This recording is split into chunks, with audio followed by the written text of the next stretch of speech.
What's going on, people? Today's a special day here at B Herald's Cars, and why? Right next to me, I have the Lamborghini Aventador SVJ. I said, excuse me, you don't understand where I'm at. I was all around the world, on span, across the map. I've been laying low and now it's time to pop up, bitch, I'm back. Now I'm gonna run it up. Now, if Lamborghini's regular Aventador or SV wasn't enough for you, we got this. First off, I just want to say thank you so much to O'Gara, coach of Beverly Hills, and a special thanks to Hayden, who specializes in Lamborghinis here at O'Gara, and Danica, the general manager. They've been here a long time, and they are great and amazing at what they do. We're gonna start out with one of my favorite parts, under the hood. It's a naturally aspirated 6.5 liter, 12-cylinder engine. Now, this engine was actually carried over from the regular Aventador SV, but Lamborghini made some changes. Don't worry, I'm going to tell you the changes. Titanium intake valves, lighter flywheel and clutch, and lighter exhaust are some things that were added to the SVJ's engine compared to the SV's. Now it produces 759 horsepower and 530 pound-feet of torque.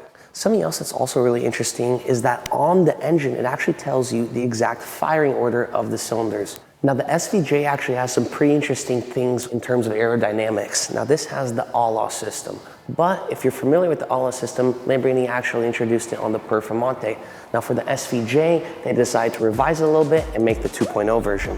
One of my favorite things about the car is as it's moving, the whole system is completely working every single second. Now, when the wind hits it, it has flaps actually in the front lip that can open and close and direct the air to make the car perfectly stable. Oh, and if you didn't know what ALA stands for, it's actually Aerodynamica Lamborghini Attiva. Wait, actually, let me say that one more time. Aerodynamica Lamborghini Attiva. Now that's the proper way to say it, right?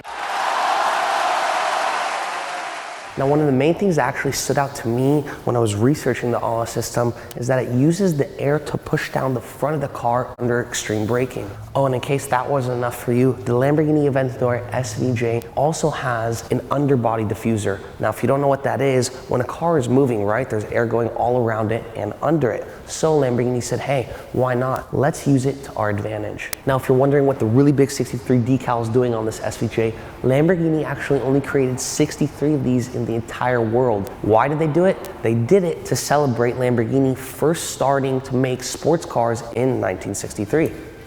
Speaking of the mid to late 20th century, there's a few Lambos that I want to list some fun facts about.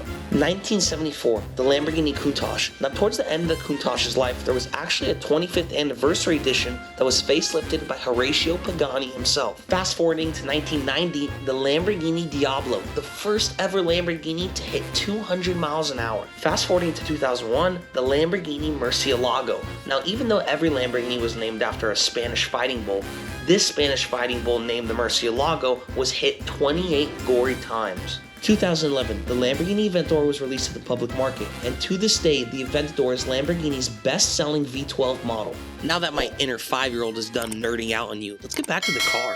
Moving over to the side of this monster, first thing I want to hit off is the brakes. 6 pistons in the front, 4 pistons in the rear. Lamborghini actually decided to use traditional vacuum brake boosting with the SVJ specifically to result in faster brake times.